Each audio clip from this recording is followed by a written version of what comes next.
Assalamualaikum warahmatullahi wabarakatuh. Pada video kali ini kita akan melanjutkan kembali pembahasan soal latihan dan prediksi Olimpiade Madrasah Indonesia atau OMI untuk jenjang MI bidang IPA ya.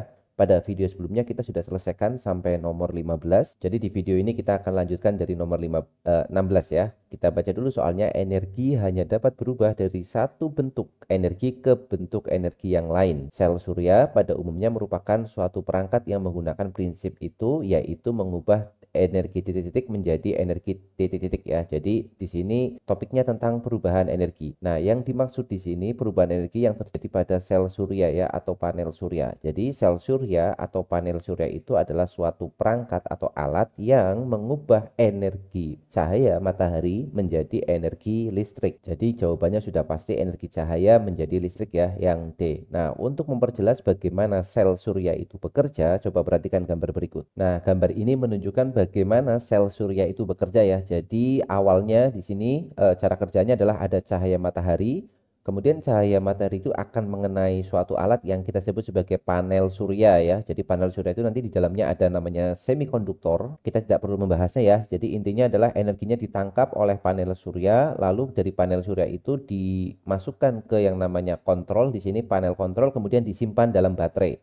Nah, yang perlu diperhatikan, baterai di sini nanti adalah alat listrik yang menghasilkan listrik DC. Listrik DC itu apa sih? Listrik DC itu adalah listrik yang searah. Jadi arus searah. Padahal alat-alat rumah tangga atau alat-alat yang ada di rumah sebagian besar itu bekerjanya menggunakan listrik AC. Oke, kita tulis dulu ya. Jadi yang DC itu adalah arus listrik searah, sedangkan yang AC itu adalah arus listrik yang bolak-balik. Jadi ini adalah bolak-balik. Singkatannya kalau DC itu adalah direct current, kalau AC itu alternating current. Nah, sebagian besar itu alat-alat di rumah menggunakan listrik AC.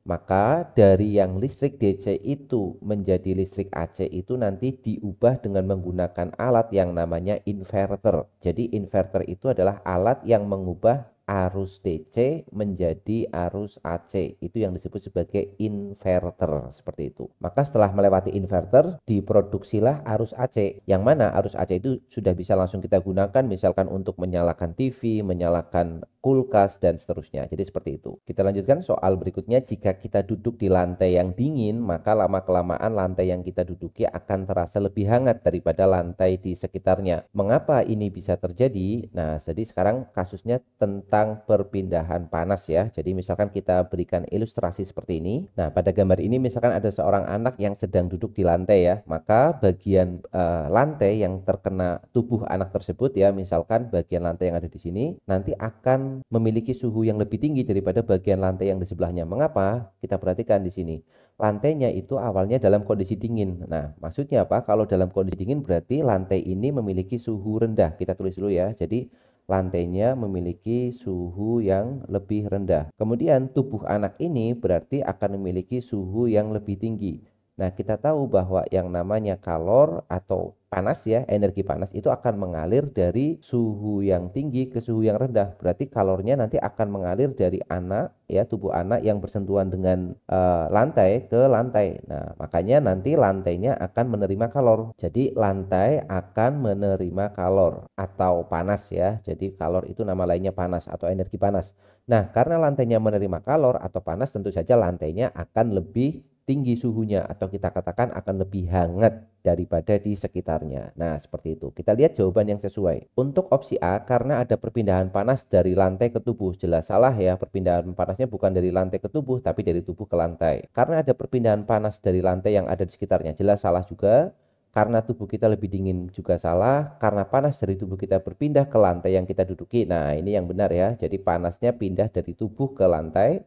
Karena ada perpindahan panas dari lantai, ini juga salah ya. Maka jawabannya sudah pasti yang D, seperti itu. Kita lanjut soal berikutnya. Pada gambar di bawah ini menunjukkan 3 buah logam yang masing-masing dua sisinya ditandai dengan label A sampai F. Oke, ada A, B, C, D, E, F ya. Kemudian ketika sisi A dan C didekatkan, keduanya tarik-menarik. Oke, A dan C didekatkan tarik-menarik. Ketika sisi A dan E didekatkan, keduanya saling tolak-menolak. Jadi A dan E itu tolak-menolak. Sisi F dan C didekatkan, keduanya akan saling tarik-menarik. Sisi F dan D didekatkan keduanya akan saling tarik-menarik. Manakah pernyataan yang benar mengenai ketiga logam tersebut? Oke, jadi di sini kita akan menentukan mana yang logam magnet, mana yang bukan magnet. Oke, jadi perlu diketahui dulu bahwa jika kita memiliki magnet, dua buah magnet ya, jadi kita memiliki ada magnet, misalkan magnetnya ada dua nih, maka pada magnet ini bisa terjadi dua peristiwa, yaitu dia bisa saling tarik-menarik ya. Yang kedua adalah dia bisa saling tolak-menolak. Oke, yang pertama tarik-menarik, kemudian yang kedua magnet itu bisa saling tolak-menolak. Nah, kapan kalau misalkan magnet itu saling tarik-menarik? Kalau kutubnya berbeda, utara dengan selatan atau selatan dengan utara ya, dibalik-balik nggak ada masalah ya. Dan kita tahu bahwa magnet itu selalu punya dua kutub ya. Jadi yang namanya magnet itu pasti ada dua buah kutub, utara dan selatan. Tarik-menarik kapan? Kalau kutubnya sama, tolak-menolak kalau tarik-menarik maaf kalau kutubnya berbeda. Tolak menolak itu kalau kutub magnetnya itu sama. Nah, sedangkan kalau kita memiliki magnet dengan logam lain yang bisa berinteraksi dengan magnet, namanya adalah benda magnetik, maka kalau ada magnet dengan logam, itu yang terjadi hanya bisa tarik-menarik, tidak mungkin terjadi tolak-menolak ya. Jadi kalau ada magnet dengan logam, yang hanya terjadi itu pasti cuma tarik-menarik, tidak mungkin tolak-menolak. Nah, sekarang kita lihat di sini. Kita cari dulu yang tolak menolak. Sisi A dan E didekatkan, keduanya akan saling tolak menolak nih. Kita bisa mulai dari sini. A dan E didekatkan, keduanya akan saling tolak menolak. Berarti yang ada A dan yang ada E-nya itu pasti magnet karena mereka bisa tolak menolak. Jadi yang ada bagian yang ada A-nya itu pasti magnet. Kemudian bagian yang ada E-nya itu juga pasti magnet. Nah, kita lihat yang ada A-nya itu berarti logam AB. Logam AB itu adalah magnet. Kemudian yang ada E-nya, logam EF itu adalah magnet juga. Jadi dari yang pertama kita sudah tahu ya, A itu magnet, AB, EF itu magnet. Kita lihat dulu jawabannya. Logam AB adalah magnet, logam CD adalah magnet. Oke, CD belum kita tahu ya, maka kita skip dulu. Logam CD bukan magnet, logam EF bukan magnet. Ini jelas salah karena logam EF pasti magnet. Logam AB adalah magnet, logam EF adalah magnet. Nah, AB magnet, EF magnet ini juga benar ya. Jadi yang C itu sudah pasti benar. Logam AB magnet, logam EF bukan magnet berarti salah. Logam CD magnet, logam EF magnet. Nah, yang belum kita tahu CD nih. Kita harus lihat CD itu apakah magnet atau bukan untuk memastikan jawabannya. Oke, sekarang kita lihat ketika A dan C didekatkan, keduanya tarik-menarik. Jadi A dan C didekatkan, keduanya tarik-menarik. Magnet dengan magnet bisa tarik-menarik, magnet dengan bukan magnet atau logam di sini juga bisa tarik-menarik ya. Maka informasinya belum lengkap. Kemudian ketika F dan C didekatkan, keduanya akan saling tarik-menarik. Ketika F dan D didekatkan, keduanya akan saling tarik-menarik. Nah, di sini baru lengkap nih. Kalau F dan C didekatkan, keduanya akan saling tarik-menarik. Nah, kita perhatikan di sini. F dan C didekatkan, tarik-menarik. Kemudian F dan D didekatkan, dia juga saling tarik-menarik. Nah, maka sudah pasti logam CD itu pasti bukan magnet. Kenapa? Karena kalau misalkan CD itu magnet, mestinya salah satu harus ada yang tolak-menolak kalau CD-nya magnet ya. Misalkan nih, F-nya kutub utara. Kalau misalkan ini magnet kan dia akan ada utara dan selatan. Utara dengan utara harusnya tolak menolak. Tetapi magnet F ini, magnet EF ini kalau didekatkan ke CD semuanya tarik menarik. Maka sudah pasti logam CD itu pasti bukan magnet karena dia hanya bisa tarik menarik saja. Maka sudah pasti jawabannya adalah yang C ya. Logam CD magnet salah, logam CD magnet salah. Berarti jawabannya sudah terkunci di jawaban yang C seperti itu. Kita beri tanda dulu. Oke, kita hapus. Untuk jawaban untuk soal ini adalah yang C ya. Begitu cara membedakan antara magnet dan logam yang bukan magnet ya. Kita lanjut soal berikutnya.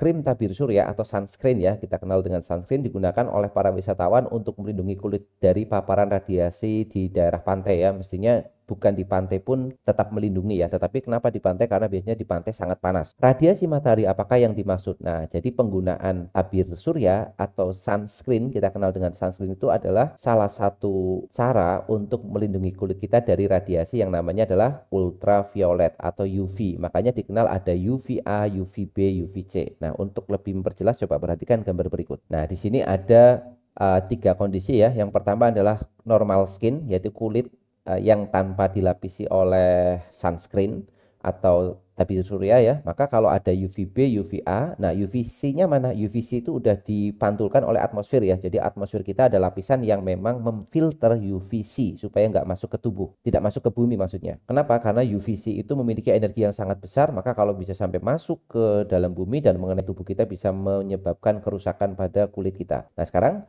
ada UVB, ada UVA. UVB itu adalah lebih pendek panjang gelombangnya, UVA lebih panjang. Nah, maka kalau tidak dilapisi, UVB maupun UVA akan menembus kulit kita ya, bisa mengenai sel-sel kulit kita dan menyebabkan berbagai macam gangguan. Misalkan ada penuaan, merusak DNA dan seterusnya.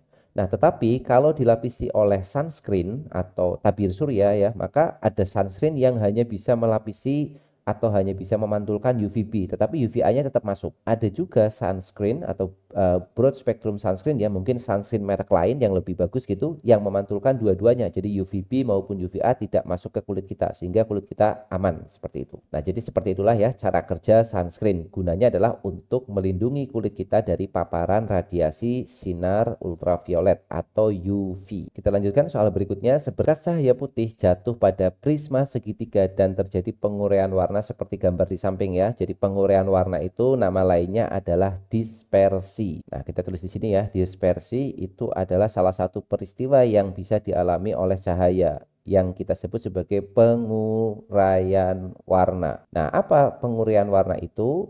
Yaitu penguraian dari warna cahaya putih. Nah, cahaya putih itu sering disebut sebagai cahaya polikromatik. Nah, cahaya putih itu kalau kita lewatkan ke prisma, maka dia akan diuraikan menjadi cahaya-cahaya yang disebut sebagai cahaya monokromatik. Nah, monokromatik itu cahayanya apa aja? Ya seperti cahaya pelangi, Meijiku Hibiniu ya. Nah, sekarang pertanyaannya yang nomor 1 itu apa, nomor 2 itu apa, nomor 3 itu apa? Nah, yang menjadi topik atau pertanyaan di soal ini adalah kita akan mengurutkan warna-warna cahaya monokromatik tadi ya. Jadi monokromatik itu kalau kita tulis dulu cahayanya jadi apa aja mulainya? Merah seperti warna pelangi. Jingga, Meijiku, Hibiniu ya. Hibiniu ya. Merah, jingga, kuning, hijau, biru, nilai ungu. Nah, sekarang perhatikan, untuk bagian yang dibelokkannya ya, ada dua bagian nih. Yang dibelokkan paling tajam, nah ini kan paling tajam nih dibelokkannya nomor 1 itu. Yang dibelokkannya paling tajam setelah keluar dari prisma itu adalah warna ungu. Sedangkan yang dibelokkannya tidak begitu tajam di sini adalah warna merah. Jadi harus diurutkan dari merah ke ungu. Maka nomor 3 itu mestinya merah, nomor 3 itu mestinya warna merah, nomor 1 itu mestinya warna ungu. Nah, nomor 2-nya bisa antara merah dan ungu, kita tinggal pilih saja ya. Jadi ada merah, ungu, nomor 2-nya ya salah satu warna di antara jingga, kuning, hijau, biru, atau nila. Yang jelas nomor 3 harus merah, berarti nomor 3 merah. Maka ini nomor 1-nya harus ungu, nomor 1 ungu. Berarti yang tengah-tengahnya dipilih warna hijau, juga boleh ya. Jadi jawabannya adalah C. Untuk yang tengah ini bisa dipilih warna hijau atau bisa dipilih warna kuning dan seterusnya. Bebas ya untuk yang nomor 2 ini. Tetapi nomor 1 dan nomor 3 harus ungu dan merah. Nah, kalau digambarkan secara berwarna bisa kita lihat seperti ini ya. Kalau ada cahaya putih maka perhatikan warna merah itu yang dibelokkannya tidak begitu tajam, sedangkan warna violet atau ungu itu yang dibelokkannya paling tajam. Kalau kita gambar ya, makanya warna merah itu kan membeloknya lebih landai. Maka merah kalau kita teruskan seperti ini. Nah, sedangkan warna ungu itu dibelokkannya lebih tajam. Jadi ungu itu membeloknya lebih tajam. Ini untuk membandingkan antara pembelokan oleh warna merah dan warna ungu. Merahnya itu jauh, ungunya dekat sudah dibelokkan. Nah, salah satu efek atau akibat ya kalau misalkan warna merah itu dibiaskan dengan sudut yang lebih kecil seperti ini adalah pada saat sore hari atau senja kita akan melihat spektrum warna matahari itu nanti akan terlihat oleh kita itu lebih banyak di warna merah. Kenapa? Karena warna-warna yang lainnya sudah dibiaskan terlebih dahulu. Jadi yang sampai ke mata kita itu warna merah. Nah, coba perhatikan gambar ini ya. Jadi kita akan melihat sebagian besar warnanya itu hampir ke warna merah. Kenapa? Karena sebenarnya warnanya kan putih ya dia ya. Tetapi warna-warna yang lain itu sudah jatuh terlebih dahulu sebelum sampai ke mata kita. Yang paling jauh bisa nyampe ke mata kita itu warna-warna yang dekat dengan merah. Antara merah, orange, ataupun kuning ya. Berarti kita bisa lihatnya warnanya adalah warna-warna ini, merah, orange, atau kuning. Seperti itu. Oke, baik. Jadi pada video ini kita selesaikan dulu sampai nomor 20. Nanti akan kita lanjutkan pada pembahasan video-video lainnya. Terima kasih. Selamat belajar. Semoga bermanfaat. Assalamualaikum warahmatullahi wabarakatuh.